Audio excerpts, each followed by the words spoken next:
Hello everyone, Adam here with AJT Design.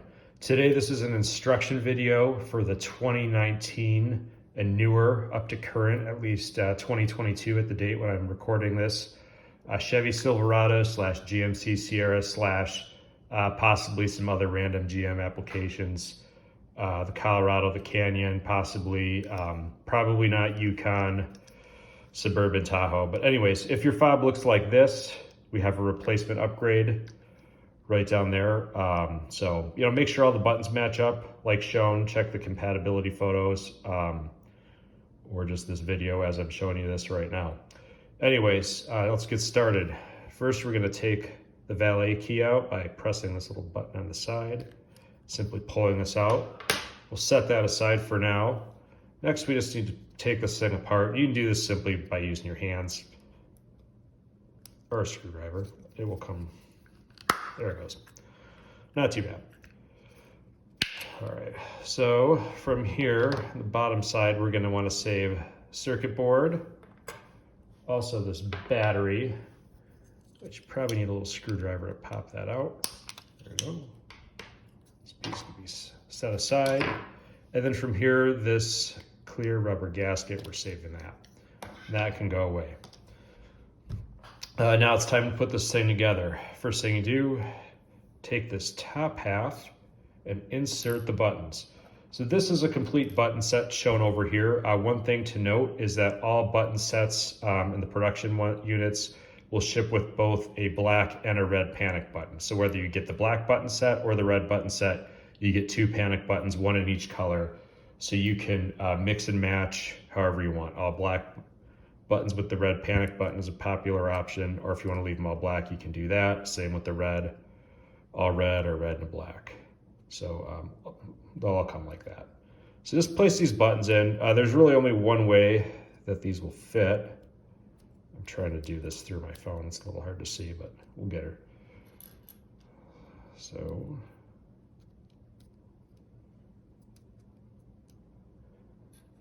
X2.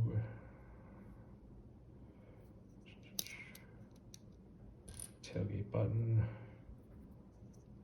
remote start button. Get all the buttons placed in like that. Then we'll want to put this gasket over top and make sure you've got this oriented correctly. Just like that. Then you'll take the circuit board, again, correct orientation, and just kind of place this in here. Making sure that these little tabs here are seated just like that. You just want to kind of hold this in place. You flip it over, make sure the buttons look correct. They should look just like that. I'll set this down for a second. Next thing we're going to want to do is we're going to want to put in the spring-loaded button that's going to be used to retain this key, which is optional, but I'd probably recommend putting this button in regardless. So what you want to do in the bottom half is you want to load the spring in to the side. And I would recommend doing this install probably inside somewhere where if the spring happens to get loose, you can retrieve it easily. This does happen to be a spring that we manufacture. This will come with the fob case. So if you do lose it, we do sell replacements and they're only $1 on our website, but that doesn't include shipping, which would be more than $1. So that button goes in just like that. It's really pretty easy, and it will generally stay in place pretty well. So once it's in there, it generally won't fall out, but be careful. If you shake it around hard enough, it will. Don't forget the battery. Plus side goes down, which we have a reminder in there. And then what you do is you simply sandwich this thing together. I would recommend keeping this in here like that. Don't let it fall out like that, just to make sure everything's how it should be. So one of those goes in there like that. You kind of feel that all the buttons feel good, and you should be good to go. Holding it together, installing the screws. One at a time. Again, get these snug. Don't go crazy by over tightening them. This is plastic after all. Also, don't ever use Loctite or any kind of thread locker. It will essentially eat the plastic, causing it to fail almost immediately, and will also void your warranty. We include a card that says in big letters, don't use thread locker, but doesn't hurt to have an extra reminder. So yeah, get those nice and snug. Make sure the two halves are aligned.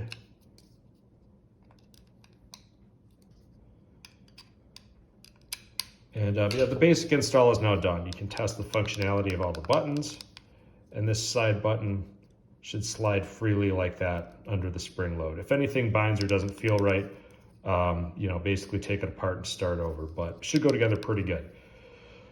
The next thing is this valet key. So we have an option. You can leave it like this and you could just stow this somewhere on the vehicle, put this on your key ring, or if you want, this piece is removable and will stow inside the fob. In order to do that, there's a little roll pin right there that has to be knocked out. And this really isn't that hard to do. I'll try to demonstrate it right now, and hopefully that I don't shake everything around too bad. The correct tool to take this out is a small punch. That's a 16th inch diameter roll pin, so a 16th or a 50th thou punch would be perfect for this. I don't have one, and the local hardware store didn't have one, so I'm gonna use, this is a 1.5 millimeter Allen key. This is certainly not the right tool for the job, but if you're kind of a MacGyver type person, you can figure out how to make it work. So, and, you know, if you have like a little nail, Allen key, a small jeweler's screwdriver, pretty much anything you can get in there will get this done. I'm trying to set it on these washers so I don't dent up my desk here.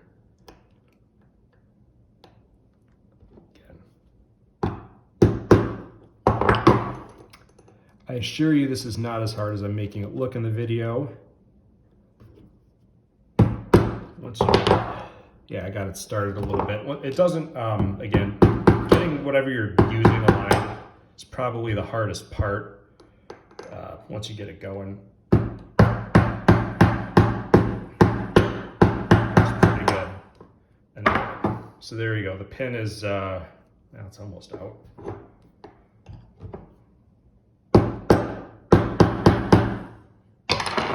Let's pull this. Yeah, see, my Allen key is stuck in here because it's not really the right tool for the job. And this pin, I guess it's not quite out.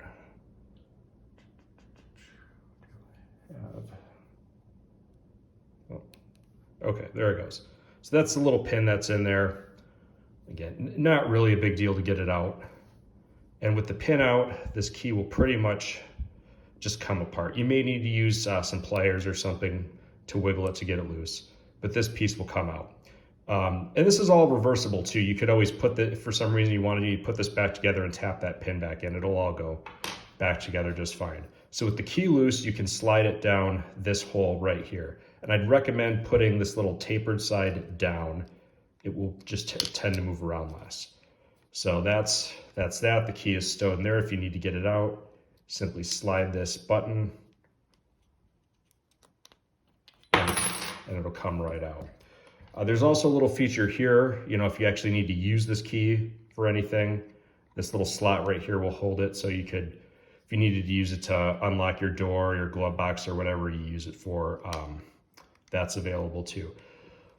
Again, this functionality with the key stowage is intended for people who use it only, you know, very occasionally. If you're using your key all the time, I'd probably recommend leaving it on that thing and just putting it on the key ring. But that's pretty much the deal. Pretty straightforward. And yeah, that's pretty much it. As always, I will have a link to our website down below, as well as my email if you'd like to purchase this or if you have any questions. And thanks for watching.